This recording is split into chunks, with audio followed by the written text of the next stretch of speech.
ये कुछ ऐसे प्लांट हैं जिनकी कटिंग अभी लगाई जा सकती है। इन पौधों को अपने घर में लगाइए। ये फेंग शुई और वास्तु के अनुसार बहुत ही ज़रूरी पौधे होते हैं और घर की हवा को शुद्ध करते हैं। इन पौधों को आप घर के अंदर भी लगा सकते हैं और बाहर भी लगा सकते हैं। बस तेज़ रोशनी, तेज़ धूप से बचा कर रखना होगा। फिल्टर्ड सनलाइट में ये पौधे बहुत ही अच्छे से ग्रो करते हैं। और यह है मनी प्लांट। इसकी छोटी सी कटिंग लेकर के आप वेल ड्रेन सॉइल में 2 से 3 स्टेम को यदि मिट्टी में दबा देते हैं तो आप देखेंगे कि 3 से 4 दिनों में ही ये पौधा जो है अपने रूट्स को निकालने लगा है। मनी प्लांट घर के अंदर की हवा को शुद्ध करने और जो जहरीले गैस होते हैं जैसे बेंजीन या जाइलिन या कार्बन मोनोऑक्साइड जैसे प्रदूषित गैसों को ठीक करने में या यूं कह सकते हैं कि हटाने में लाभप्रद है। यह एक शानदार प्राकृतिक वायु शोधक की तरह काम करता है और आपके परिवार के सदस्यों को स्वास्थ्य के दृष्टिकोण से सही रखने में मदद करता है। आप इसकी छोटी बड़ी पोथोज या कोई भी वैरायटी आप बेडरूम के अंदर, लिविंग रूम के अंदर लगा सकते हैं, बालकनी, टेरेस पर लगा सकते हैं। इसकी छोटी से छोटी कटिंग भी अभी स्प्रिंग के सीज़न में ग्रो हो जाएगी। साल में 2 बार ही इस पौधे को ग्रो किया जा सकता है। अभी फ़ैब और मार्च में इसकी कटिंग लगाइए या फिर रेनी सीज़न में। पौधा छोटा है तो हमेशा उसके अनुसार छोटे पॉट का चुनाव कीजिए। 50% गार्डन सॉइल में आप 30% सैंड और बाकी के रेशियो में कंपोस्ट मिला लीजिए। आप चाहे तो 1 चम्मच नीम खली या फंजीसाइड भी मिला सकते हैं। यदि पहले से मनी प्लांट है और पत्तियां इस तरीके से सूख रही हैं तो आप 1 चम्मच एप्सम सॉल्ट को पानी में डालिए और हर एक वीक आप स्प्रे कर दीजिए। यदि एप्सम सॉल्ट आपके पास नहीं है तो चावल के पानी को, जो चावल हम खाने के पहले वॉश करते हैं और जो पानी निकल जाता है उसको अच्छे से छान करके स्प्रे बॉटल में भरिए और इन पत्तों को अच्छे से वॉश कीजिए। वीक में 2 या 3 बार कर सकते हैं। आप देखेंगे कि मनी प्लांट स्वस्थ भी है। मनी प्लांट की पत्तियां बहुत खूबसूरत नजर आएंगी। ये मनी प्लांट की एक वैरायटी है फाइलोडेंड्रॉन।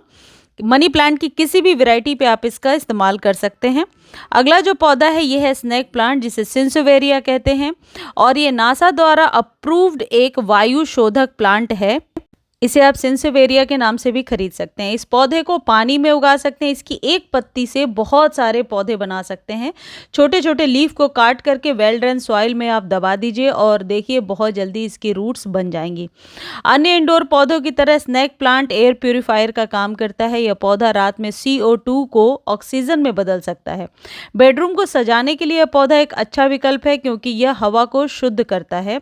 इसे आप अपने लिविंग रूम में, ड्राइंग रूम में, वॉशरूम में, किचन में कहीं भी लगा सकते हैं। इसकी बहुत सारी वैरायटीज आती हैं।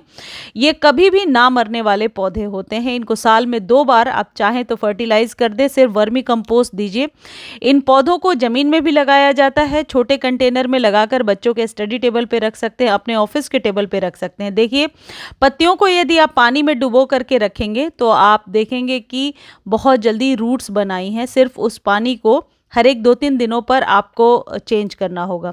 जिस भी कंटेनर में आप लगा रहे हैं उसके पानी को इस बात का ध्यान रखें कि चौड़े मुंह वाले कंटेनर में लगाएं, अदरवाइज रूट्स हर बार डिस्टर्ब होंगी।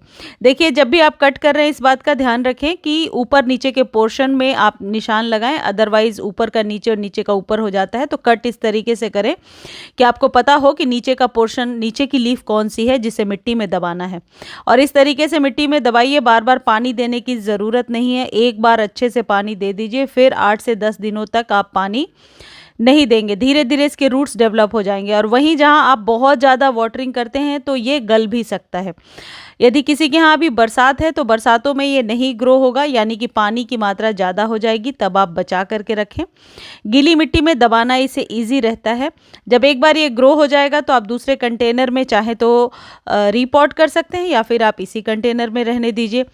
बहुत जल्दी ये ग्रो हो जाता है और नई शूट्स को निकालता है। नीचे से रूट डिवीजन से भी आप इसे लगा सकते हैं। यह है जेड का पौधा। जेड और क्रेसुला को लकी ट्री, लकी प्लांट या मनी ट्री के नाम से भी जानते हैं।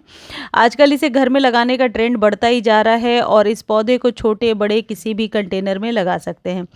जेड प्लांट एक सकुलेंट की वैरायटी होती है। ओवर वाटर से ये इसकी पत्तियां गल के और गिरने लगती हैं। यदि आप ज़्यादा स्प्रे करेंगे तब भी इसकी पत्तियां गिर जाएंगी। इसके लिए बहुत ज़रूरी है कि आप कभी भी ओवर वाटर ना करें। अंडर वाटर भी नहीं करना है। यदि बहुत ज़्यादा मिट्टी सूख जाती है तो फिर पत्तियां धीरे धीरे सिकुड़ने लगती हैं, यानी कि पत्तियों के अंदर जो पानी है पौधा उससे सर्वाइव करने लगता है।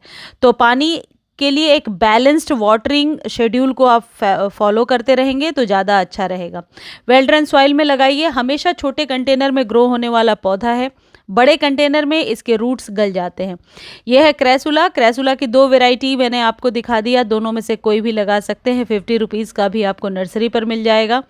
इस पौधे को इंडोर आउटडोर कहीं भी रख सकते हैं, लेकिन सबसे जो ज़रूरी चीज़ है, जो वास्तु के हिसाब से रेकमेंडेड है, कि आप अपने मेन एंट्रेंस के दाहिनी साइड में रखिए, यानी कि निकलते समय आपके राइट हैंड साइड में ये पौधा यदि आप रखते हैं तो ये बहुत ही शुभ माना जाता है। इस पौधे को कटिंग से, लीफ से या फिर रूट डिवीज़न से ग्रो किया जा सकता है और इन तीनों के लिए ये बिल्कुल परफेक्ट टाइम चल रहा है, अभी आप ग्रो कर सकते हैं। देखिए जेड की कटिंग बहुत सारी मैंने लगा रखी है। जेड के पौधे की केयर कैसे करनी है, इस पर कंप्लीट वीडियो मेरे एवरग्रीन वाले चैनल पर है, आप जा कर के देख सकते हैं। यदि आप चाहें तो इस पौधे को थोड़े से बड़े कंटेनर में लगा सकते हैं। जहाँ तक खाद की बात है, आपको हर महीने वर्मी कंपोस्ट 1 या 1.5 चम्मच इसमें डालना है। किसी भी प्रकार के कंपोस्ट को डाल सकते हैं। ज़्यादा केयर की ज़रूरत नहीं होती, लेकिन बिल्कुल शेड में ये पौधा ग्रो नहीं होता, इसको थोड़ी फिल्टर्ड सनलाइट की ज़रूरत पड़ती है। अगला पौधा है एलोवेरा। औषधीय दृष्टिकोण से भी एक महत्वपूर्ण पौधा है और ऐसी मान्यता है कि ये लक्ष्मी का प्रतीक है। ये तो आप अपने घर में ज़रूर लगाइए। किसी को हेयर लॉस की प्रॉब्लम है, वो एलोवेरा को पीस करके डेली यदि बालों में लगाते हैं तो बाल घना और लंबा हो जाता है। एलोवेरा को सनबर्न पे लगाइए, बहुत जल्दी ठीक हो जाता है।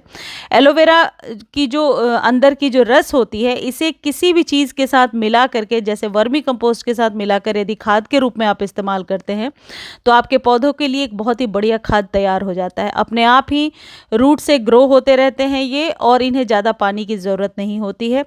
कम पानी में ये पौधे बहुत ही अच्छे से सर्वाइव करते हैं और ये 5 के 5 पौधे वास्तु के दृष्टिकोण से भी आपके लिए मस्ट हैव प्लांट हैं, ये आपके घर में ज़रूर होने चाहिए।